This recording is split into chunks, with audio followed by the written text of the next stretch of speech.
Positive person, तो मुझे बड़ा अच्छा लगा कि अचानक से बारिश आ गई, यानी things we were not expecting. Focus थी जी कि 20 आवर्स में हो सकता है 1-2 घंटे बारिश होगी, थोड़ी बहुत फुहार पड़ेगी, लेकिन जिस तरह की बारिश कल हमने देखी, यकीनन वो बहुत खूबसूरत थी। आई होप कि संडे का दिन था, आप लोगों ने घर में रह के एंजॉय किया होगा, लेकिन कुछ ऐसी सिचुएशंस हैं, क्योंकि आखिरी वीकेंड था बिफोर ईद उल अज़हा, तो हम समझ सकते हैं कि लोगों का इरादा था इसमें मवेशी मंडी पे जाने का। वहां की सूरत हाल का सोच के मेरा दिल बहुत खराब हो रहा था। मुझे लगा कि यकीनन इतनी ज्यादा बारिश की तवक्को नहीं थी, जो ऑर्गेनाइजर्स, जो स्टॉल होल्डर्स थे, वो शायद तैयार नहीं होंगे। फिर वहां पे हाई कंडीशंस, मवेशियों का अपना एक कहीं खुदा न खासा इतनी बारिश में वो बीमार ना पड़ जाएं, जो लोग वहां पे गए हैं, कीचड़, ये वो बहुत सारे प्रॉब्लम्स थे। इसके अलावा हमने ये भी देखा कि कराची में क्योंकि ड्रेनेज का निजाम बुरी तरह मुतासर होता है, तो समझ नहीं आ रहा था कि बारिश का पानी, सीवेज वाटर सब कुछ मिक्स होके सड़कें एक तालाब का सा मंजर पेश कर रही थी।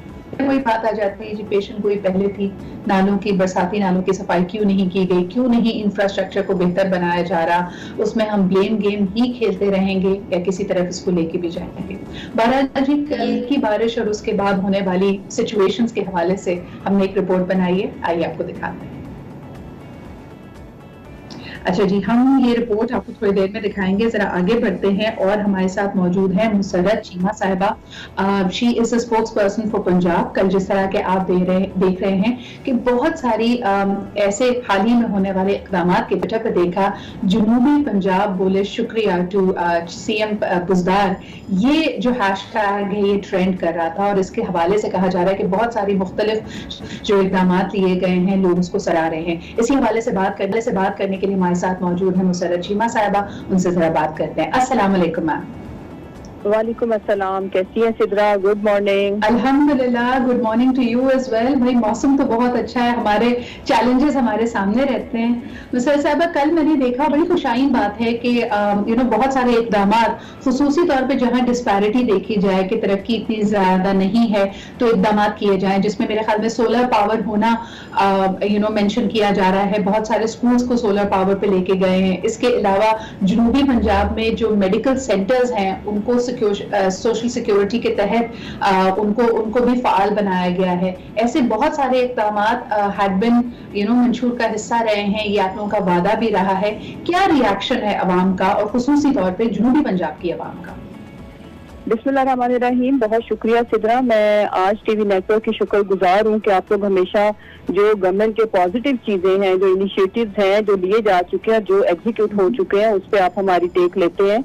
और ये बड़ी जबरदस्त चीज है। देखें, अपना we are the blessed country, जहाँ पे हमारे पास सूरज की बड़ी, आपको पता है माशाल्लाह से चमक दमक रहती है। और अगर हम इस सोलर एनर्जी को यूटिलाइज करें, तो अभी सिर्फ हमने मैं आपको थोड़े से जो स्टैटिक्स बताऊंगी, तो आप भी खुश होंगी कि हमने तकरीबन, अगर हम जनूबी पंजाब की, आप जैसे आपने कल तो ये ट्रेंड भी था, टॉप ट्रेंड था तकरीबन, नहीं ये मैं आपको एग्जैक्ट फिगर्स बताऊंगी कि 10,861 स्कूल ऐसे हैं जिनको हमने सोलर एनर्जी पे लेके जाना है, जिसमें से हम लोग कोई 6,664 स्कूल हमारे चले गए हैं। और इसमें जो तकरीबन 1.27 मिलियन स्टूडेंट्स जो है वो इसका बेनिफिट उठाएंगे। और ये करोड़ों रुपए हमारी जो पंजाब गवर्नमेंट के हैं, वो जो बिजली की मद में इस्तेमाल होते थे, वो बचेंगे। और सोचे कि वो करोड़ों रुपए अगर हम स्कूल के इंफ्रास्ट्रक्चर पे, बच्चों पे लगाएंगे, तो उसका कितना बेनिफिट होगा। और फिर एनर्जी, आपको पता है इस मुल्क का हमेशा से क्राइसिस रहा, तो ये इंशाल्लाह ताला हम कन्वर्जन पे लगे हुए हैं। और अगर आप ये देखें कि कोई 2300 बुनियादी जो सेहत के मराकज थे, उनमें भी हमने सोलर पैनल लगाने का जो अमल हमारा जोरों शोर से जारी है। और हम तमाम जो सेहत के मराकज हैं उनको हम इसमें मुंतकिल कर रहे हैं। अगर हम इसके अलावा भी मैं अवाम को बताती चलूं, बहुत शुक्रिया मुसर्रत जी, आप हमारे साथ ही रहिएगा। वज़ीर आला से ज़रख़ेज़ जमीनों को दरियाए सिंध के कटाव से बचाने के लिए 3 सुपर स्ट्रक्चर्स बंद के मंसूबे का आगाज किया। इस मंसूबे पर तकरीबन जी कहा जा रहा है 41 करोड़ रुपए, 81 लाख की लागत आएगी, और ये एक बहुत बड़ा प्रोजेक्ट है जिसको शुरू किया जा रहा है। हमारे साथ मौजूद हैं, PMLN की नुमाइंदा हैं शाइस्ता मलिक साहिबा, उनका भी इस पर रिस्पॉन्स देख लेते हैं, रद्द अमल देख लेते हैं। अक्सर मेरे ख्याल में जब भी पंजाब का जिक्र होता है, जनूबी पंजाब पे फोकस ना होने को अक्सर मेरे ख्याल में इसके बारे में बात की जाती है। क्या शाइस्ता मलिक साहिबा का और PMLN का रिस्पॉन्स है टू दीज मेजर्स, आइए जानते हैं। अस्सलाम वालेकुम शाइस्ता जी। जी अस्सलाम वालेकुम, शुक्रिया। क्या हाल चाल है मैम? बहुत शुक्रिया हमारे प्रोग्राम में हमें ज्वाइन करने का। मैं जानना चाहूंगी आपका क्या रद्द अमल है जनूबी पंजाब के हवाले से, जो ये मुख्तलिफ तरक्याती प्रोजेक्ट्स को का अनाउंसमेंट हुआ है, इसके ऊपर काम शुरू हो गया है, इस पर आपका क्या रिस्पॉन्स है? बिस्मिल्लाहिर्रहमानिर्रहीम। थैंक यू जी। मैं एक तो सॉरी अगर मेरी लाइन कुछ डिस्टर्ब हो, क्योंकि I am on the motorway. मैं तो जी आपको कहना चाहती हूँ कि PMLN ने तो जी कहा है कि अनकंडीशनल सपोर्ट है to the government on the issue provinces Punjab में जो क्रिएट इन्होंने करनी है, और उसके लिए हमने लास्ट ईयर लेजिस्लेशन भी जमा कराई एज पर द कॉन्स्टिट्यूशन कि, लेकिन देखें इसका पंजाब जब वीवद है, तो जब पंजाब असेंबली में भी पास हुआ था, और मेरी बहन बैठी हैं, शी नोज के इसको क्रिएट करने के लिए जो कंसर्न्ड प्रोविंसेस होती हैं, रिस्पेक्टिव प्रोविंसेस, उनको रेजोल्यूशन पास करना उनसे जरूरी होता है to create a new province. और जरूर करें, हमारी सपोर्ट है, पर they should go according to the constitution, जो उसकी रिक्वायरमेंट है उसके हिसाब से ही करें ना, तो जरूर करें। सिवाय अनाउंस करने से, देखिए ये चीजें बड़ी क्लियरली आईन में बताई गई हैं कि किस तरह होनी है।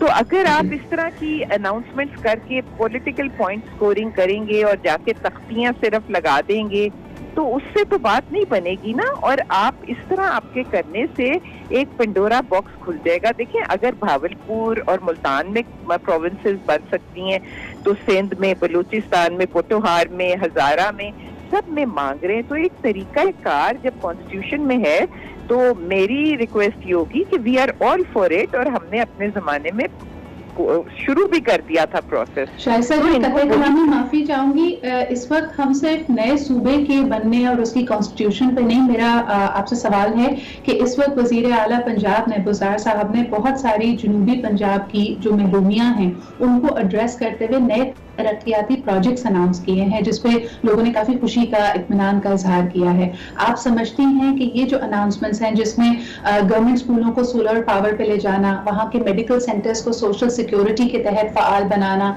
इसके अलावा नए जो स्ट्रक्चर बंद हैं जिसकी लागत 41 करोड़ रुपए है, उसको उन्होंने गो अहेड दे दिया है, ये इन प्रोजेक्ट्स को आप लोग कैसे देख रहे हैं?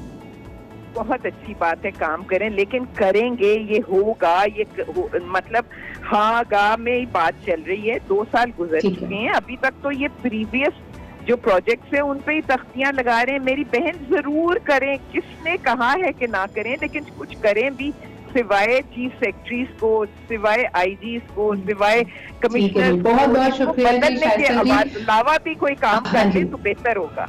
मैं यही बात मुसर्रत साहबा के पास से जाना चाहूंगी। मुसर्रत साहबा, ऑपोजिशन के तहफ़्फ़ुज़ात हैं, उन्होंने कहा कि ये अभी लफ्जी काम है, कागजी कार्रवाई है, इसको ऑन ग्राउंड होना बाकी है। लेकिन बहरहाल जी कहना ये भी जरूरी है कि PMLN हैज बिन ये गवर्नेंस उनके पास ही पंजाब की पिछले 10 सालों में अगर देखा जाए, और थ्रू आउट ही कहा जा रहा है कि जनूबी पंजाब अपने आप को महरूम महसूस करता है इन तरक्याती मंसूबों से, नजरसानी से। आप क्या कहेंगी ऑपोजिशन का ये ख्याल कि अभी ये सिर्फ लफ्जी बातें हैं, कागजी कार्रवाई है, ये फेयर असेसमेंट है ऑफ द सिचुएशन? नहीं, बड़ी मेरे लिए काबिल एहतराम है सिद्रा, लेकिन आपने थोड़ा गौर किया होगा कि पहले उन्होंने किस तरह चीजों को मोल्ड करने की कोशिश की, और फिर भी मैं तो ये जो फिगर्स बता रही हूँ जो हो गए हैं, कोई 6,500 से ऊपर स्कूलों में सोलर एनर्जी पैनल लग चुके हुए हैं। और वहाँ पे अगर हम 2300 बुनियादी सेहत के मराकज देखें, तो उसमें मैं तो आपको अमाउंट भी बता रही हूँ, 21 करोड़ बिजली की मद में जो हम बिलों की शक्ल में देते थे, वो हमारी बचत हो रही है। ये वो चीजें हैं जो हमारी हो चुकी हैं। और बाकी चीजें जो सबसे सिंपल चीज ये है कि देखें, इस गवर्नमेंट का जो खासा है वो ये है कि हम जो काम करेंगे हम वही बताएंगे, जो ऑन ग्राउंड होगा और उसका रिस्पांस आपको पब्लिक से आएगा। देखिए टॉप ट्रेंड हम गवर्नमेंट साइड के लोग नहीं, वी आर लाइक हम तो चंद 100 लोग हैं, राइट। बेसिकली आपको जो हमारे इनिशिएटिव्स होंगे, जो हमारा काम हो चुका होगा, वो पब्लिक पल्स बताएगी। ये बात ठीक है कि 70 सालों का बिगाड़ अगर 2 सालों में पॉसिबल नहीं है उसको कवर करना, लेकिन हम लोग अल्हम्दुलिल्लाह वी आर मूविंग ऑन। और हमारे वो महरूम तबके जिनको बेसिक, यानी कि आप ये देखें कि वहाँ पे रोड्स का इंफ्रास्ट्रक्चर, वहाँ पे स्कूल, वहाँ पे हॉस्पिटल, कोई बुनियादी जरूरत आप जिंदगी की बताएं जो सिवाय चंद शहरों के, यानी कि सेंट्रल पंजाब के अलावा, ऑल्दो मेरी अपनी कंस्टिट्यूंसी भी लाहौर बेस्ड है, लेकिन एक शहर को पेरिस बनाने के दावे करने वाले हर मानसून में लॉन्ग बूट्स पहन के अगर पानी में खड़े होते थे सिदरा, तो ये खुली निशानियां हैं। आज इस दफा क्या बारिशें नहीं हुई लाहौर में, हमने जितना जबरदस्त किस्म का, आपको मैं बताऊं, हम पानी सेव कर रहे हैं। हमने एक बहुत जबरदस्त टैंक बनाया है वाटर स्टोरेज, जो पानी बारिशों का खड़ा होता था। इस दफा अल्हम्दुलिल्लाह सुम्मा अल्हम्दुलिल्लाह हमारे लाहौर की अगर मैं सिचुएशन बताऊं तो जितनी भी बारिशें हुई हैं उसमें आपको किसी इलाके में भी पानी खड़ा हुआ नजर नहीं आया होगा, कहीं रिपोर्ट नहीं हुआ होगा। अब ये कंपेयर करते हैं सरदार उस्मान बुज़दार को सीएम जो हमारे शहबाज शरीफ साहब के साथ। देखें, शहबाज शरीफ साहब स्टंट खेलने में माहिर थे, मीडिया प्रोजेक्शन में माहिर थे कि हार, देखें मैं आपसे पूछती हूँ कि हार जिनकी काफी मतलब कितने टेन्योर उन्होंने गुजारे पंजाब में, हर साल अगर वो बारिश के पानी में खड़े होकर फोटो शूट करा रहे, तो आवाम को ये और मीडिया को पूछना चाहिए था कि हर दफा क्यों पहला साल हमारा था। कोई बहुत बहुत शुक्रिया मुसर्रत साहिबा, वेरी वैलिड क्वेश्चंस। लेकिन उम्मीद की किरण ये है कि तरक्याती प्रोजेक्ट्स पे ज्यादा काम हो रहा है। उन्होंने कहा कि जो प्रोजेक्ट्स कंप्लीट कर लिए गए हैं उन्हीं इजाफा किया गया है, जो कल हमने देखा कि ट्विटर का ट्रेंड भी बना। लेकिन जी एक छोटा सा ब्रेक, वापस आएंगे। आज के प्रोग्राम में बड़ी इंटरेस्टिंग चीजें हैं। अगेन साइबर सिक्योरिटी का जरा जिक्र करेंगे, जिन चीजों से आपको और मुझे होशियार रहना है। एंड डू नॉट फॉरगेट, हमारे यहाँ इस वक्त नेटफ्लिक्स में मैं देख रही हूँ कि ट्रेंड कर रहा है इंडियन मैच मेकिंग, जो कि हमारी मेरे ख्याल में वैल्यू सिस्टम से, हमारे कल्चर से, माशरे से काफी करीब है कि अरेंज मैरिजेस किस तरह फिक्सअप होती हैं। तो जरा उस पर भी बात करेंगे 10 बजे। अभी लेते हैं एक छोटा सा break, will be right back.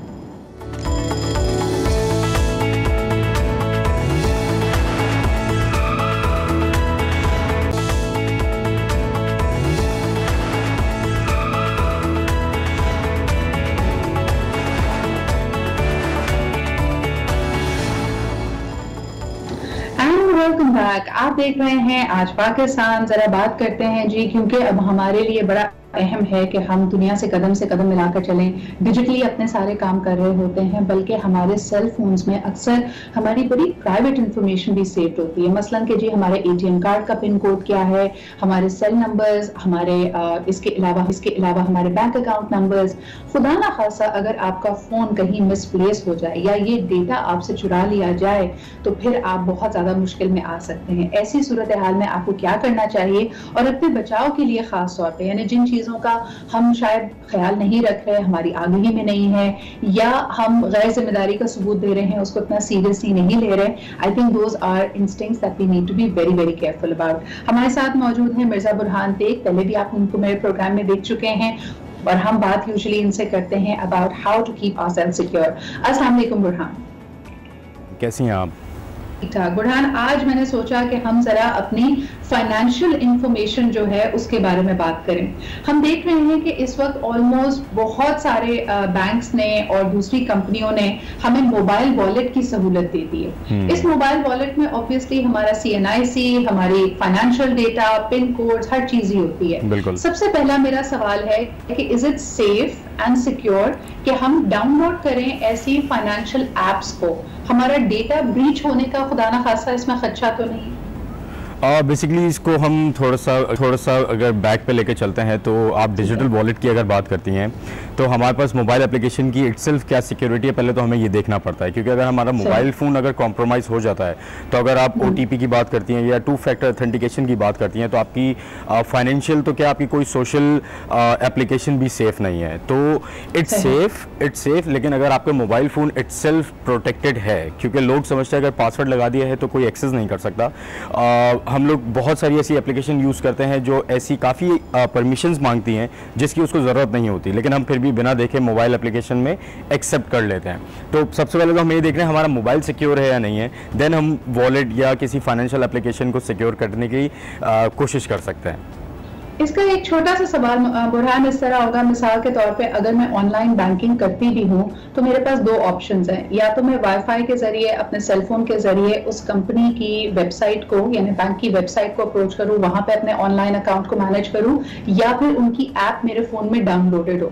मैंने ये मिथ अक्सर लोगों से सुनी है, वो प्रिफर करते हैं अपने सेलफोन से बैंक की साइट पे जाना रादर देन के उनकी ऐप को डाउनलोड करना। इन दोनों का जरा मुआवजा कीजिएगा।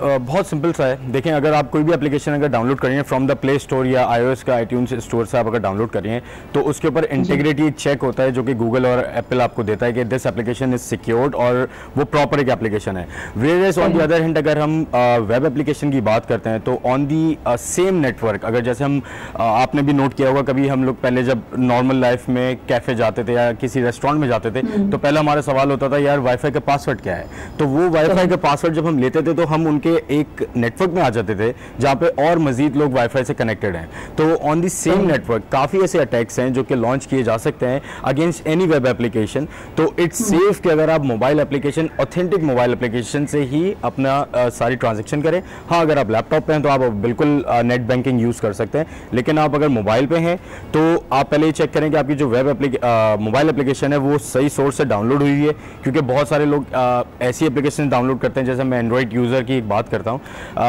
प्रो वर्जन होता है कुछ एप्लीकेशंस का, लोग डाउनलोड करते हैं क्रैक और उसको डाउनलोड करके प्रॉपर्ली अपने हाथ से डेवलपर ऑप्शन में जाके करते हैं कि अनसिक्योर सोर्सेज से आप डाउनलोड कर सकते हैं। तो आप खुद परमिशन दे रहे हैं मोबाइल को कि एक अननोन सोर्स से एप्लीकेशन आई और आपके मोबाइल में इंस्टॉल हो गई, तो आपने ये इंटेग्रिटी चेक करना है कि आप राइट जगह से चीजें डाउनलोड कर रहे हैं। So integrity check of the website, integrity check of the application बहुत इंपॉर्टेंट है। बुरहानी की बात को आगे बढ़ाते हुए, अगर आप कोई भी ऑनलाइन ट्रांजैक्शन कर रहे हैं, किसी साइट से ऑनलाइन शॉपिंग कर रहे हैं, प्लीज मेक श्योर कि वो वेरीफाइड अकाउंट है। इसके नीचे टिक मार्क्स होते हैं। वैसे बुरहान इसका क्या तरीका है? यानी समटाइम्स मुझे लगता है कि वो तो सिर्फ एक आइकन है, अगर मैं भी चाहूं तो मैं उसको डाउनलोड करके अपनी साइट को वेरी ऑथेंटिक, लेकिन हो सकता है वो वेरीफाइड ई कॉमर्स की साइट ना हो।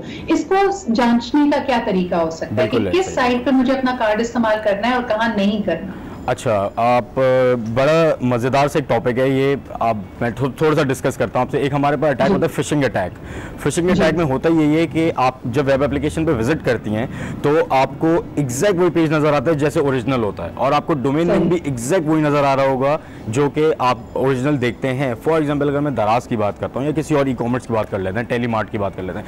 अब दराज में मैं फ्रीक्वेंट यूज़र हूँ दराज का। अब मैं एक ऐसे नेटवर्क पे जाता हूँ या जहाँ पे DNS स्पूफिंग की गई है और दराज को मैनिपुलेट करके एक हैकर वेबसाइट बना दी है। अब मैं एक डोमेन नेम परचेज करता हूँ, फॉर एग्जांपल दराज के अंदर मैं एक ए और बढ़ा देता हूँ, दराज के अंदर एक ए बढ़ाया और .com लगा दिया, तो मैं .net लगा दिया या कुछ और नहीं, .net से तो पकड़ा जाएगा क्योंकि मैं बोलूँगा .net तो है नहीं दराज, मैं .com के अंदर ही ऐसी मैनिपुलेशन करूंगा कि आप विद योर नेकेड आइज आप उसको फौरन ग्रैब नहीं कर सकते। आप बोलेंगे ठीक है दराज ही है, लेकिन आप उससे आगे जब ट्रांजेक्शन करेंगे तो वो कार्ड की इन्फॉर्मेशन मेरे पास आ जाएगी। लेकिन वही वाली बात है कि आप किसी भी वेबसाइट पर अपना कार्ड यूज़ करें, आप वन टाइम यूज़ करें, कभी भी उस वेबसाइट के ऊपर एक और ऑप्शन होता है कि सेव फॉर फर्दर परचेजेस, तो आप उस ऑप्शन को टिक ना करें, वन टाइम यूज़ करें। जब अपना बैंक का कार्ड यूज़ करना है अपने ऑनलाइन तो आप बैंक को कॉल करके एक्टिवेट करवाएं, उसके बाद आप उसको वापस डीएक्टिवेट करवा दें ऑनलाइन ट्रांजैक्शंस के लिए, तो आप सिक्योर रहेंगे। बिल्कुल। और मेरे ख्याल में जब आप ऑनलाइन, अब मेरे साथ ये पर्सनली हुआ था, मैं लंदन ट्रैवल कर रही थी और मेरे बैंक ने मुझे कॉल करके कहा, बल्कि मेरी SMS सर्विस ऑन थी बुरहान, तो मुझे फौरी तौर पे एक मैसेज आया कि मेरा कार्ड सिंगापुर में इस्तेमाल हो रहा है। And I had to call up my bank and say कि मैं खुद लंदन में हूँ, मैं खुद फॉर एग्जांपल मेरा कार्ड की ओरिजिन पाकिस्तान है। तो पता ये चला कि जहां पे मैंने अपना लास्ट कार्ड इस्तेमाल किया था वहां पे आपको ये भी फिजिकली भी आपको देखना पड़ता है कि sometimes they have fake credit card machines, और वो आपके कार्ड को उसमें स्वाइप करके बेसिकली आपकी इंफॉर्मेशन ले लेते हैं और फिर उसके बाद वो डेटा बिकता है, जिस तरह आपने लास्ट टाइम भी बताया था। अच्छा, एक बड़ा इंटरेस्टिंग सवाल बुरहान मेरे जहन में आ रहा है, एप्स और वेबसाइट्स और फिशिंग एंड स्पूफिंग से निकल के भी अगर हम बात करें, हमें अक्सर इस बात का इदराक नहीं होता कि हम पब्लिक प्लेसेस में जिस वाईफाई या जिस नेटवर्क को इस्तेमाल कर रहे हैं वो सेफ नहीं है, और हमारा गैजेट हमें प्रॉम्प्ट भी करता है। मिसाल के तौर पे आई एम अ फ्रीक्वेंट ट्रैवलर, तो अगर मैं जब भी होटल में जाके रुकती हूँ और होटल के रूम वाला वाईफाई अगर मैं इस्तेमाल करने की कोशिश करती हूँ, मेरा लैपटॉप मुझे बताता है कि ये वाईफाई सिक्योर नहीं है, इससे मेरी इंफॉर्मेशन लोगों पर विजिबल है। ऐसी सूरत में क्या करना चाहिए, और खास तौर पे अपना सोशल मीडिया, अपना फाइनेंशियल बैंकिंग, ऑनलाइन बैंकिंग अगर आप इस तरह के पब्लिक वाईफाई पे करने को रेकमेंड करेंगे? सबसे पहली बात यह है, बहुत अच्छी बात है जो आपने करी कि हम फ्री वाईफाई यूज़ करते हैं और लैपटॉप या मोबाइल हमें वार्निंग देता है। अब प्रॉब्लम ये है in the region of Asia, अगर हम अपनी बात करें तो हम थोड़ा सा फ्री की तरफ ज़्यादा जाते हैं। मुझे अगर अपना 4G चलाना हो तो मैं उसको बंद करूँगा और मैं एक पब्लिक वाईफाई को ज़्यादा ही प्रेफर करूँगा क्योंकि वो फ्री में मिल रहा है। तो कोशिश करनी चाहिए कि आप पब्लिक वाईफाई से जितना कम हो सके कनेक्ट हो, क्योंकि आपको वाकई नहीं पता जो बराबर में टेबल में कॉफ़ी पी रहा है बंदा उस लैपटॉप में क्या कर रहा है वो, क्योंकि हमारे पास नेटवर्क के काफ़ी ऐसे अटैक्स हैं जो कि आप लॉन्च कर सकते हैं, आप फिशिंग कर सकते हैं, आप डीएनएस स्पूफिंग कर सकते हैं, आप क्रेडेंशियल हार्वेस्टिंग कर सकते हैं। अगर मैं आपकी वेबसाइट पे बैठा हूं नेटवर्क के ऊपर तो मैं आपकी क्रेडेंशियल हार्वेस्टिंग कर सकता हूं। और सेकंड थिंग जो आपने इससे पहले क्रेडिट कार्ड वाली बात करी है, एक पहले इंसिडेंट हो चुका है, एक बड़ी छोटी सी फॉर एजुकेशनल पर्पस एक डिस्क्लेमर दे रहा हूँ। एक स्कीमर डिवाइसेस आती हैं, वो इतनी सी होती हैं, आपके पाम में आ जाएंगी, वो बाहर यूज़ होती थी और वो वेटर यूज़ करते थे और क्या करते थे, जब आपका बिल लेके जा रहे होते थे काउंटर तक तो वो आपका क्रेडिट कार्ड स्वैप कर लेते थे। तो उससे क्या होता था, आपकी क्रेडिट कार्ड की इन्फॉर्मेशन कॉपी हो जाती थी और बाद में फिर उसको डुप्लीकेट क्लोन कार्ड पे यूज करते थे इंटरनेट बैंकिंग के लिए, ऑनलाइन सर्विसेज के लिए। तो ये भी एक अटैक होता है। तो for your question the answer is कि अवॉइड यूजिंग होटल और पब्लिक वाईफाई, अपने 4G पे थोड़ा ध्यान दें और अपने मोबाइल की अपनी इंटीग्रिटी पे थोड़ा सा ध्यान दें कि हमारी इंफॉर्मेशन हमारे लिए कितनी ज़रूरी है। यानी आप स्टूडेंट लाइफ में होते हैं तब तो आप कहते हैं कैसे जी फ्री है एंड यू हैव लिमिटेड, और हो सकता है उस वक्त आपका डेटा भी इतना ज्यादा इंपॉर्टेंट मिसाल के तौर पे आपके लिए ना हो, लेकिन if you are a professional make sure कि आप इस तरह की कोई गलती ना करें, it can really cost you and do a lot of damage. आखिरी सवाल बरहान, वेरी क्विकली, अगर खुदा ना खासा मेरे क्रेडिट कार्ड पे कोई मिलिशियस एक्टिविटी होती है, जैसे मैंने कहा in my case I was very lucky, मैंने अपने बैंक को कॉन्टैक्ट किया, उन्होंने उस कार्ड को फौरी तौर पे ब्लॉक किया। ये तो मेरे ख्याल में हर एक को पता है। अगर आपको कोई ऐसी एक्टिविटी अपने कार्ड पे नजर आए जो आपने ट्रांजैक्शन नहीं की है, first and foremost block your card और उसके बाद नया कार्ड इशू आए।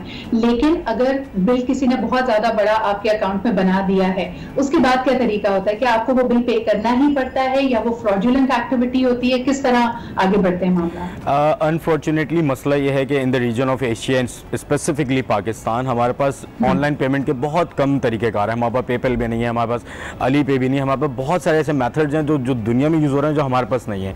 अच्छा, जैसे अगर मैं पेपल की बात करता हूँ तो पेपल में क्या होता है, फॉर एग्जांपल आपकी एक ट्रांजैक्शन हो गई, फ्रॉडल ट्रांजैक्शन हो गई, तो आप क्लेम करते हैं और वो आपको रिटर्न कर देते हैं। इन दी अदर केस काफ़ी मैंने ऐसे केसेस देखे हैं जो कि आपके क्रेडिट कार्ड चार्ज हो चुका है और अब आप बैंक के पीछे भाग रहे हैं कि मेरे पैसे मैंने नहीं यूज़ करे हैं। अब यहाँ वही वाली बात आ जाती है, इंटीग्रिटी चेक, क्योंकि बंदा हमारे रीजन में करता कुछ है और बोलता कुछ है, तो इसलिए फिर बैंक्स भी अवॉइड करते हैं कि बोलते हैं नहीं यार हमें नहीं पता, आई एम सॉरी, हम इसको फर्दर इसको इन्वेस्टिगेट करेंगे, लेकिन अनफॉर्चुनेटली आपको वो पे करना पड़ता है। एग्जैक्टली, तो अपने कार्ड की खुद हिफाजत करें जितनी कर सकते हैं। Thank you so much, important tip. आपको अगर खुदा ना खासा ऐसी सिचुएशन में होंगे, बैंक पहले आपसे पैसे मांगेगा, उसके बाद आपके क्लेम को इन्वेस्टिगेट करेगा। हो सकता है अगर आपका क्लेम प्रूव हो जाए तो वो पैसे आपको वापस मिलेंगे, लेकिन पहली सूरत में आपको खुद पैसे देने पड़ेंगे। इसलिए be very very careful in your online financial transactions. Thank you Burhan for being here with us. एक छोटा सा ब्रेक लेते हैं जी, वील बी राइट बैक।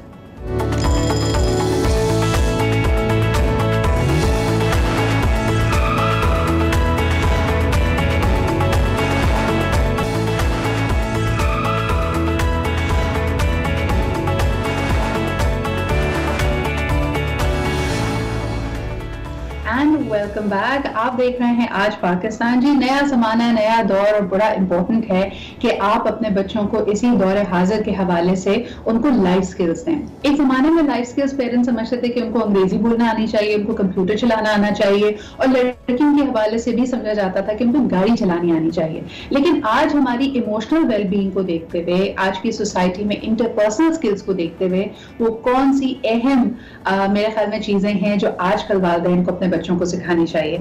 आइए इसी हवाले से बात करते हैं और जानने की कोशिश करते हैं कि हम कहां पर मिस्टेक कर रहे हैं। हमारे साथ मौजूद हैं किरण कंवल। आप जानते हैं कि she is an educational professional. Last time भी हम बात कर रहे थे on the importance of reading with her. लेकिन इसके अलावा किरण, आप क्या रेकमेंड करेंगी कि आज के जमाने में बहुत जरूरी है कि बच्चे के पास ये स्किल हो? अस्सलाम वालेकुम Sidra, thank you for having me over the show. तो देखें, ये जो बात है कि आज के ज़माने में जो एक बदलता ज़माना, और अभी हमने देखा दैट 2020 हैज़ कम्प्लीटली चेंज, और इस चेंज की एक बहुत बड़ी वजह जो है वो एम्प्लीफिकेशन ऑफ टेक्नोलॉजी और ये सारा यूजेज हो चुका है। तो अब देखें, वो जो ज़माना था आज से 10-15 साल पहले या 2-3 साल पहले ही की बात है कि पेरेंट्स अपने बच्चों को जो बड़ा करते थे या जो एजुकेशन के बारे में उनका जो एक कॉन्सेप्ट था वो यही था that they will go to nursery, उसके बाद वो स्कूलिंग करेंगे, वो अपना मैट्रिक करेंगे, इंटर करेंगे, और वो उनको इसीलिए तैयार करते थे फॉर हायर एजुकेशन। वो सारा जो स्कूलिंग की जो पढ़ाई का निचोड़ होता था दैट वाज हायर एजुकेशन, और वो यही था कि कौन से सब्जेक्ट में, कौन से फील्ड में ज़्यादा स्कोप है। Now that has changed, और अब वो चीज़ें वैसी नहीं रही हैं। आपको भी पता है सिद्रा, मुझे भी पता है, बहुत सारी ऐसी जॉब्स जो पहले थी वो अब नहीं है, और अब बिल्कुल, और अब नए नए एवेन्यूज क्रिएट हो रहे हैं, नई नई ऑप्शंस आ रहे हैं। तो इस बदलते दौर के साथ ये बहुत ज़रूरी है कि एजुकेशन का जो सेक्टर है इसमें भी मॉडिफिकेशंस आए और इसमें भी चेंजेस आए, क्योंकि अब तक क्या हो रहा था, this was one of the most neglected field not only in Pakistan, even through out the world. ये एक वही इंडस्ट्रियल एरा का जो स्टैग्नेंट वो सिस्टम था कि डिवीजन ऑफ लेबर होगा, blue collar job, white collar job, it's not like that anymore. तो अब के ज़माने में अगर पेरेंट्स अपने बच्चों को जो स्किल सिखाना चाहते हैं तो उनमें से बहुत ज़रूरी देखें स्किल्स हैं, देयर आर लाइक 15-16 स्किल्स हैं, स्किल्स कह लें या हैबिट कह लें, लेकिन उनमें से जो कुछ बेसिक हैं वो चलें मैं आप में देखें। सबसे पहले तो ये है पेरेंट्स अपने बच्चों को द स्किल और the habit of effective communication ज़रूर सिखाएं। तो इफेक्टिव कम्युनिकेशन क्या है, देखिए, it tips all starts with listening. अपने बच्चों को दूसरों की बात with empathy and with understanding, listening की एबिलिटी डेवलप करवाएं, और listening is the first step towards learning. तो ये बहुत ज़रूरी है कि अपने बच्चों को आप इफेक्टिव कम्युनिकेशन सिखाएं। दूसरा इम्पॉर्टेंट पॉइंट जो है वो अपने बच्चों को मैनेजिंग इम्पल्सिवनेस सिखाएं। मतलब कि वो जो एकदम से आप इम्पल्सिव होकर एक कोई डिसीजन ले लेते हैं बिना सोचे समझे, ये वाली एबिलिटी या ये स्किल सिखाएं कि एकदम से बेटा हम कोई कंक्लूजन पर जंप नहीं करते।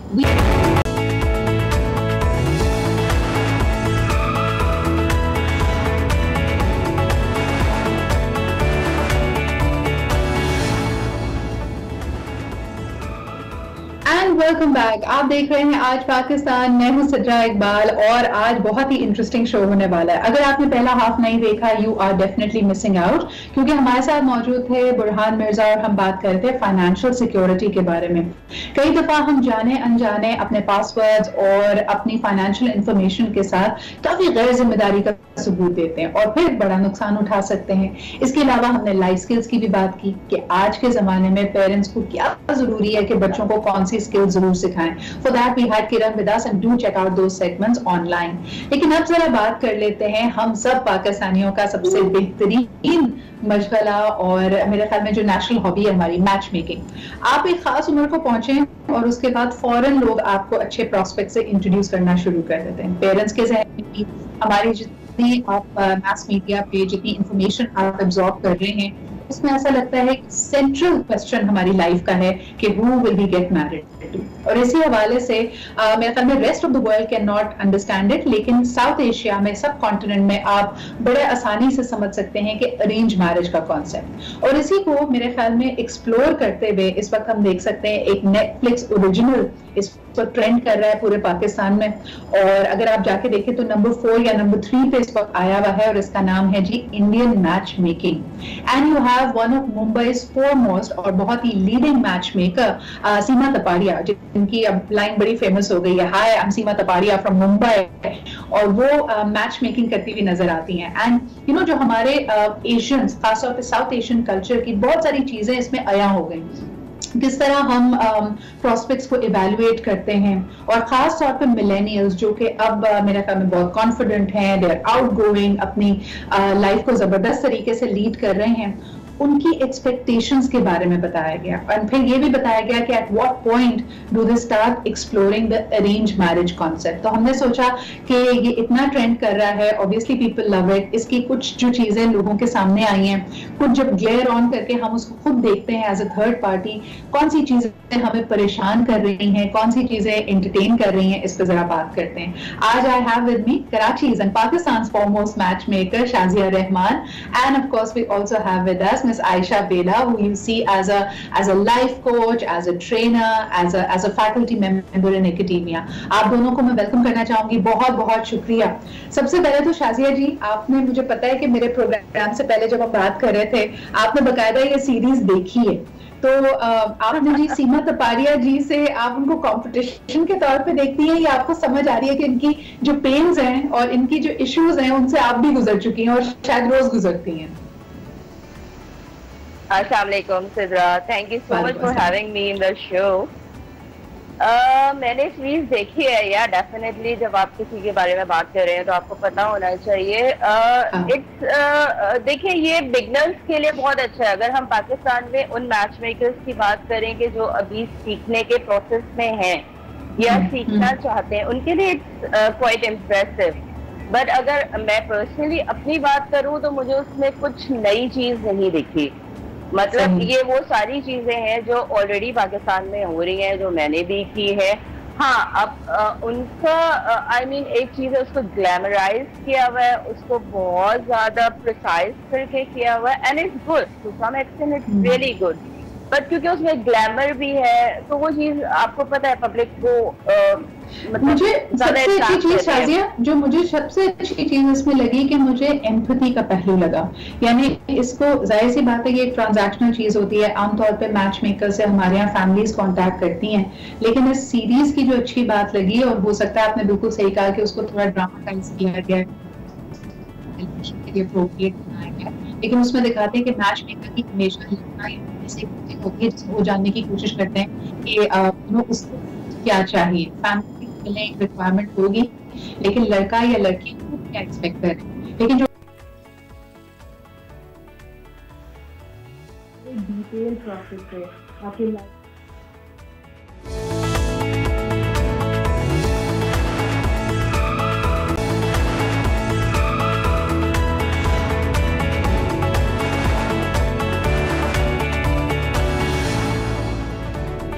Welcome back. Sorry we got a little disconnected, लेकिन बात हम कर रहे हैं Indian match making the latest series, और इससे हम क्या कुछ, मेरे ख्याल में कितनी हमें अपने एनवायरनमेंट में बड़ी सिमिलर चीजें लगती हैं। देख के जाने से पहले मैं बात कर रही थी कि इसमें दिखाया गया है, of course for television, that the match maker is very empathetic, यानी वो ये एहसास करती हैं, लड़का लड़की से भी डायरेक्टली बात करती हैं और पूछती हैं कि उनको क्या चाहिए, what is it that they are looking for. Ayesha ji, इसमें एक चीज जो बड़ी मेरे ख्याल में उसके ऊपर काफी बात भी की जा रही है, आर्टिकल्स भी लिखे गए, कि जहां लड़की को या लड़के को बड़ा क्लियरली ये पता है कि उसको क्या चाहिए, तो नजर ये आता है कि मैच मेकर उनको बार बार ये कह रहे हैं कि नहीं जी, लेकिन शादी का मतलब तो कॉम्प्रोमाइज है। मेरे ख्याल में यही सबसे ज्यादा तनाव और फ्रिक्शन आता है। आप क्या कहेंगी इस बारे में? Exactly. Assalamu alaikum, Sidra. So glad to have you today with me on a wonderful topic.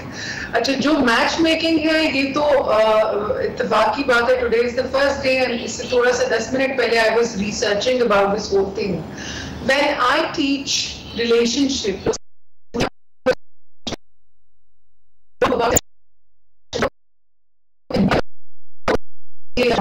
नहीं हो रही होती, वो पूछते हैं कि what does it mean to have a relationship? Is it like, you know, a soul connection, or is it for material and you know, the worldly stability? What is it in your eyes?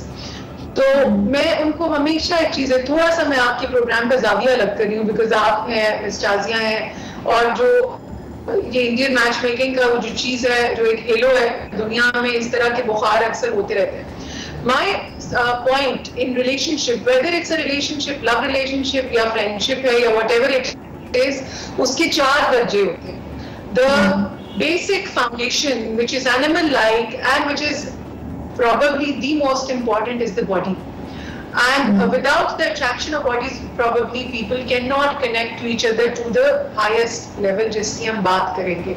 मैं थोड़ा सा आपका सवाल मैं बिल्कुल समझ गई, लेकिन पहले मैं इसका फाउंडेशन आपको दे दूं. जो रिश्ता है मर्द और औरत के दरमियान, उसका जो बेसिक फाउंडेशन है वो बॉडी है, मगर वो बिल्कुल ही नीचे का लेवल है, समझे सबसे आखिर का, जैसे जानवरों का होता है. जैसे हम लॉ एनफोर्समेंट में रेप के केसेस बना रहे होते हैं, that's a body connection. And the second, which is a little higher, is a logical connection, जो कि माँ बाप या रिश्ता कराने वाली जो खवातीन या रिश्ता कराने वाले इदारे देखते हैं कि जी लड़का लड़की का मजहब ये है, लॉजिक के थ्रू जैसे कि जी इसका कॉम्प्लेक्शन ऐसा है, लड़की की हाइट ऐसी है तो अच्छा, लड़के की वो लंबी है तो थोड़ा दबती भी चलेगी, बस कमाता अच्छा हो. इस तरह की चीजें हम लॉजिक के लिहाज से देखते हैं. जो सेक्ट ये है तो मजहब ये है, माँ बाप कितने अमीर है. The third level of any relationship is intellectual. हम सब बड़े यहाँ देख रहे हैं जिसको आप कहते हैं ना intellectual connection. People say कि जी जब तक कोई ज़हीन ना हो, समझदार ना हो, मैं attract नहीं करता. That's what we call in our language sapiosexual. That is the third level. And the highest level of any relationship, which I think I would probably look for, is the soul connection. It's a spiritual connection. It's not like the religious kind of thing. वो बिल्कुल एक अलग बात है. जब मैं spiritual connection कहती हूँ, when the two souls can connect, तो ऑब्वियसली जब आप ये रिश्ते कराने वाले के थ्रू मिलते हैं, तो आई डोंट थिंक सो कि किसी को इतनी जल्दी पता चल सकता है कि जी मेरा और उसका connect is on the highest level और विच लेवल. और बड़ा आसान है इंसान के लिए, because we are created in a shadow. हमें बनाने वाले ने तख्लीक इस तरह की है. ये आपकी बात बिल्कुल सही है. मैंने ये चारों लेवल्स हमें आपने बताया है, लेकिन इसका भी तो कोई सेट रूट नहीं हो सकता ना. लेकिन मेरा कहने का मकसद ये है कि ये सवाल करना कि क्या through the match maker possible नहीं है किसी को अपना सोलमेट मिलना. I think that's also very closed way of looking at it. आपको हो सकता है कोई चलते फिरते मिल जाए, कोई आपको बहुत सारे लोगों की एफर्ट के बाद मिले, but that click can happen at that time. And this is exactly what this series is talking about. Shazia, वापस आपके पास आना चाहूंगी. Since you watch the series, there is a character called Aparna, जो कि बहुत एक एम्बिशियस लड़की है, उसने लॉयर है वो, और उसको दिखाया जाता है कि she exactly knows what she wants. और हम जिस चीज को बड़ा डिस्करेज करते हैं, मुझे बड़ा अच्छा लगा कि उसमें दिखाते हैं कि वो she goes through the process. वो कई प्रोस्पेक्ट से मिलती है अपनी फैमिली के कहने के बाद और मैच मेकर के थ्रू, लेकिन जब उसको पता चल जाता है पहली मीटिंग में कि यार ये मेरे लिए डील ब्रेकर है, तो वो उसको लिंगर ऑन नहीं करती. She knows exactly what she wants and she cuts it through. तो आपके ख्याल में हमारे यहाँ इस चीज को डिस्करेज क्यों किया जाता है?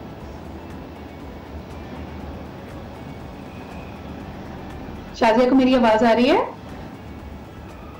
हेलो जी, मुझे शाजिया की आवाज नहीं आ रही है. PCR I can't hear Shazia. Ayesha को भी नहीं आ रही है आवाज. अच्छा, what's your take on it कि जब हम अक्सर लड़की को अगर एग्जैक्टली पता है कि what she wants. Yes, and I think me, myself and you, listening to you, this is what our kind of women, we believe that what we want. We don't want those flings and हमें वो वक्त नहीं ज़ाया करना. And we exactly know what do we want from life and from partners. तो जो आप बात करी है पढ़ना की, I think it is like every woman who is self-made, every woman who knows that what she wants in a man would be very clear that what is her, we don't want men to give us money or give us the lifestyle. We can do that ourselves, but yes, we do want men who respect us, who without conditions. हम पैसे उसकी हमें जरूरत नहीं है कि वो हमारा एलिवेट कर दें लाइफस्टाइल या परफ्यूम के डब्बे दे दें. No, we want somebody who would understand. We want somebody who would respect the way we are, who would not like us to change. कि जी आपके बाल इतने लंबे हो तो आपका वजन इतने पाउंड कम हो. No, we don't want all that. तो लेकिन आयशा, पूछने का मकसद ये था कि खवातीन को जब ये बिल्कुल क्लियरली पता होता है तो उनको अक्सर जो हमारे माशरे में वालिदैन की तरफ से, इवन मैच मेकर की तरफ से जो सीख दी जा रही होती है, उसको कहा जाता है लचक का मुजाहरा करो. तुम्हें यू कांट गेट एवरीथिंग, इतना हार्ड एंड फास्ट होने की जरूरत नहीं है. आई थिंक कि लड़कों को भी ये कहा जाता है, लेकिन ये प्रेशर लचक दिखाने का, फ्लेक्सिबल होने का, ये खवातीन पे ज्यादा होता है. आप इस पे क्या कहेंगे? बात की जाए जैसे क्रिएशन है, उसने the divine has created us in a way कि मर्दों में ऑफ कोर्स बाहर से क्रिस्प ज्यादा होते हैं, उनमें कॉम्प्रोमाइज का एलिमेंट बहुत कम होता है, चाहे जिस भी मटीरियल औरतों में बहुत ज्यादा होता है, इसीलिए जो तख्लीक का अमल है वो हमारे हवाले किया गया। लेकिन again I would say I am a trainer, I go to many places, जो बच्चियां और जो खवातीन खुद जिंदगी गुजारना सीख लेती हैं, they become their elements of being masculine, they're almost the same, and then they're more creative, they can take care of the house also। तो उनको ये कहना सही नहीं है। लड़कियों को मैं ये कहूँगी कि जी जो खामोशी अल्लाह की ज़बान है, लड़ाई बिल्कुल ना करें, जी जी करके सुन लिया करें। When your maturity would be to the level that divine thinks that you should meet to the right person, that person will come quietly। जो सही वाला मैच होता है ना, वो बिल्कुल खामोशी से आता है, और आपका दिल आपको बताता है it is divine, you know, nobody else outside।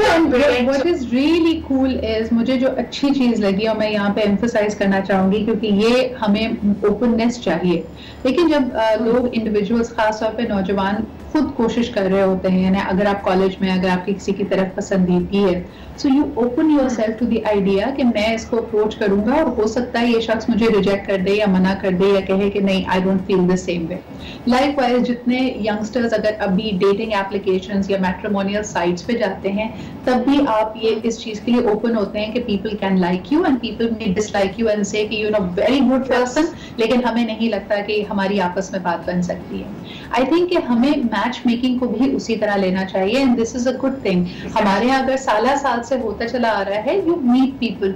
हमारे यहाँ अनफॉर्चुनेटली अभी रिसेंटली मैं एक वेव देखती हूँ जिसमें लोग समझते हैं कि भाई ये तो बड़ा कोई हमारी हद तक की इज्जत है, हमारी प्राइड पे बात आ जाती है कि लोग आते हैं, हमें देखते हैं, रिजेक्ट करके चले जाते हैं। आई थिंक ये भी हमारा हाई हॉर्स है कि जी जो पहला ही रिश्ता है वो आपको भी पसंद आ जाए और आप भी उसको पसंद आ जाए। अपने आप को इतना डिजेक्टेड फील ना करें। अगर आपको किसी ने मना किया है और यू थॉट कि this was a perfect match, कई दफा ऐसा भी होता है, और एक्चुअली बहुत अच्छी प्रैक्टिस है कि आप बैठ के सोचें कि ऐसे 5 या 10 या 15 लोग वो भी होंगे जिनको आपने रिजेक्ट किया है। So let's take a quick break on that note and we'll be right back.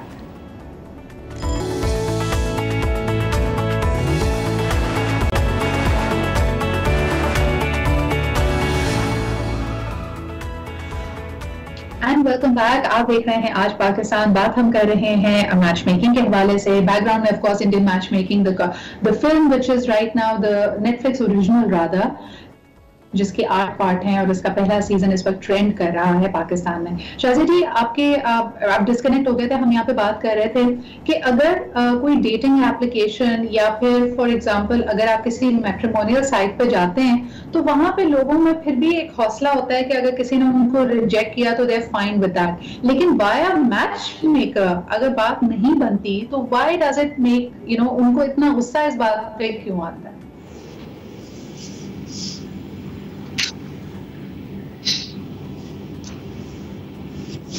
Hello शाज़ी को हमारी आवाज आ रही है?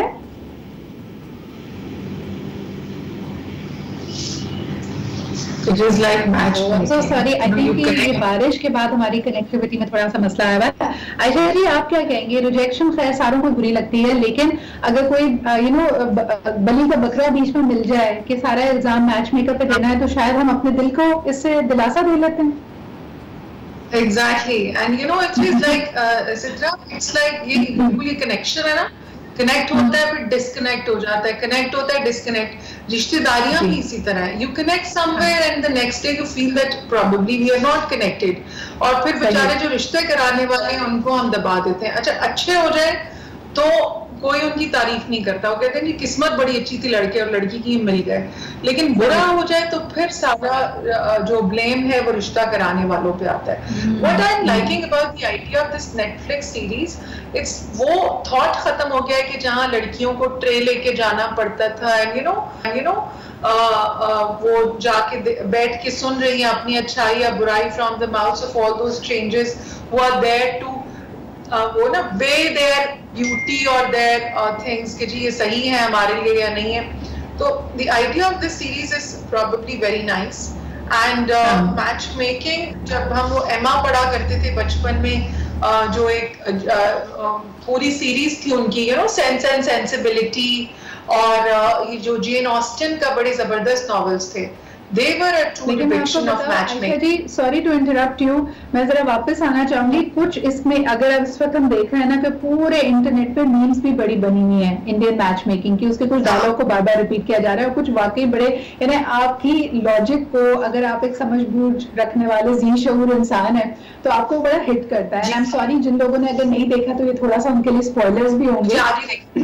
इसमें बड़ी इंटरेस्टिंग चीज मुझे ये लगी कि जो मैच मेकर हैं उनके पास एक पूरी बैंड वैगन थी लोगों की जिनकी वो मदद लेती हैं। वो उन्होंने दिखाया कि उनका तरीका है काम करने का, जिसमें उन्होंने एस्ट्रोलॉजर भी रखा हुआ है, जिसमें उन्होंने लाइफ कोच भी रखा हुआ है। तो उनको ऐसा कैंडिडेट मिलता है जिसने बहुत सारे रिश्तों को ठुकरा दिया है या मना कर दिया है, तो वो उसको कहती है तुम मेरे ख्याल में पहले लाइफ कोच के पास जाओ और थोड़ी क्लैरिटी लो। ये तो अच्छी बात होगी। फिर बड़ी मजेदार बात, इसके अंदर उन्होंने एक फेस रीडर रखा हुआ है जिसको वो अपने हर रिश्ता जो होता है उसकी तस्वीर दिखाती हैं और कहती है कि इसके फेस को रीड करके बताएं कि इसकी पर्सनालिटी कैसी है। आप क्या समझती हैं? मुझे बड़ी मजेदार ये बात लगी कि वो फेस रीडर सारों को ही कहता है ये जिद्दी बड़ा है, हर एक को देखते वो कहता है ये तो बड़ा जिद्दी है। हाँ, ये हमारी माए खालाएं ने ये जगह ली हुई है ना फेस रीडर की। वो फेस देखती है ये आदमी तो बड़ा गुस्से वाला लगता है, इसको तो बिल्कुल निकाल दो, ये छोड़ के भाग जाएगा दोस्त। This is, you know, our mothers, our aunts, they do it very well, face reading. Yes. तो ये वो सारे आई थिंक सोसाइटी के पिक्चर्स उन्होंने रखे होंगे ना, डिपिक्शन उस जो हर प्ले है या हर सीरीज है उसमें वो इसी तरह रखते हैं। और ये हम लोग भी बड़ा मस्ती करते हैं सब खवातीन कि जी ये लड़का ऐसा है। और फिर जो लड़कियां कमाने वाली हैं उनको ऐसे मुफ्ते भी बहुत मिलते हैं कि you know those who try to come only because of the settlement of the girl. अच्छा, इसमें कई चीजों को उन्होंने बुरा भी नहीं समझा ना, यानी इसमें एक ही प्रोस्पेक्ट है पूरी सीरीज में, अक्षय है जिसकी आखिर में वो दिखाते हैं कि मंगनी भी हो गई है। और बड़ा अजीब सा, बिकॉज जिस लड़की से उसकी मंगनी होती है वो चार्टर्ड अकाउंटेंट है, वो कहती है कि जी मुझे कोई ऐसा शख्स चाहिए जो मुझे सपोर्ट करे मेरी लाइफ में, और वो हाँ भी करता है जानते हुए, यानी लड़की ने बड़ा ये वोकली कहा है। और उसकी बैक थॉट दिखाते हैं कि वो घर आके कह रहा है कि अच्छा अगर ये काम करेगी तो बच्चों का ख्याल कौन रखेगा, मुझे तो बिल्कुल अपनी माँ जैसी खातून चाहिए। And there is no question of that, यानी उस लड़की ने अपना सच बोला, लड़के को ऑलरेडी ये सच पता है, उसको पता है कि दिस गर्ल इज नॉट, लेकिन वो उसकी शक्लो सूरत से बाकी चीजों से मरूब होकर उसने हाँ कर दी। एंड आई एम रियली, जब वो मम्मी हो रही थी तो मैं अंदर ही अंदर मुझे डर लग रहा था, मैंने कहा लड़की ने तो सच बोला है, लड़के ने उसको घास ही नहीं डाली, उसने कहा कि अच्छा जी मेरा प्रोग्रेटिव है, मैं तो कहता हूँ हाँ। आप क्या कहेंगी इस बारे में? देखिए, मैं एक जमाने में मैंने बड़ा एक आर्टिकल भी लिखा था, this is about psychology of man. कहते हैं ना कि मर्दों के तो बहुत से हथियार होते हैं, उनकी दौलत, उनका काम, उनका खानदान, उनकी नस्ल, उनका रुतबा। औरत का जो सबसे बड़ा एक हथियार है वो उसका हुस्न है। और एक फ्रेंच कहावत है कि उसका मैं ट्रांसलेशन आपको बताती हूँ, माय फेवरेट, कि when a woman looks at the mirror she weighs her intelligence. एक औरत अपनी ज़हानत का अंदाजा शीशे में खड़े होकर लगाती है। तो कहते हैं कि औरत की ज़हानत सिर्फ उसकी शक्ल सूरत नहीं है, it's you know the way you speak, the way you know उठना बैठना बात करना, it's all personality grooming. And everybody would want to look at a man with a good woman, good looking, well groomed and a good car. ये कौन आदमी है जिसके साथ ये औरत जा रही है? इसलिए सब कहते हैं जिस बादशाहों की महिलाओं को देखें तो उनका रुतबा पता चलता है, वो खूबसूरत औरतों को लेके आते हैं कि नस्लें हमारी अच्छी और खूबसूरत चले। तो ये I would suggest to all girls, मैं जहाँ पर्सनैलिटी ग्रूमिंग कराती हूँ, मर्दों की और होती है, औरतों की बिल्कुल और होती है। It is about your, definitely ये नहीं है कि आपकी आंख ऐसी तो उसको बदलवा लें, no, taking care of yourself, taking care of your hair, your skin, that's very important for women. And of course एक और जुमला मैं आपको दूंगी, इस प्रोग्राम में इतनी आपकी रीच है कि एक आम मर्द उतना अच्छा सोच नहीं सकता जितना अच्छा देख सकता है। तो औरत का डेफिनेटली हसीन होना ज़हीन होने से ज्यादा बेहतर है। बट मैं इसमें एक चीज जरूर ऐड करना चाहूंगी. This is entirely Ayesha's opinion. I feel कि your personality has many traits. उसके अंदर आपकी खूबसूरती भी शामिल है, आपकी जहानत भी शामिल है और आपका हुस्न अखलाक भी शामिल है. लेकिन मैं I would like to leave you with Mel Robbins की एक सेइंग. उन्होंने कहा कि अगर एक खास खाका, इसको मैं उर्दू में ट्रांसलेट कर रही हूँ आपके लिए, एक खास खाका एक खास इमेज के साथ आपने अपने आप को जोड़ लिया. मिसाल के तौर पे आप जैसी 21 साल की उम्र में लगती हैं, अगर आप 40 साल की उम्र में भी वैसे लगना चाहें तो ये आपका अपने आप के लिए सेल्फ लव नहीं है, ये सेल्फ डिस्ट्रक्शन है. आपको अपने आप को हर उम्र में हर जगह पे एक्सेप्ट करना चाहिए and be the best and continue growing. But thank you so much Ayesha ji for being here with us. It's such a misfortune कि हमारी बदकिस्मती रही कि शाज़िया जी से आज हमारा कनेक्शन नहीं हो पाया. लेकिन we'll take up this topic once again. और जितने लोग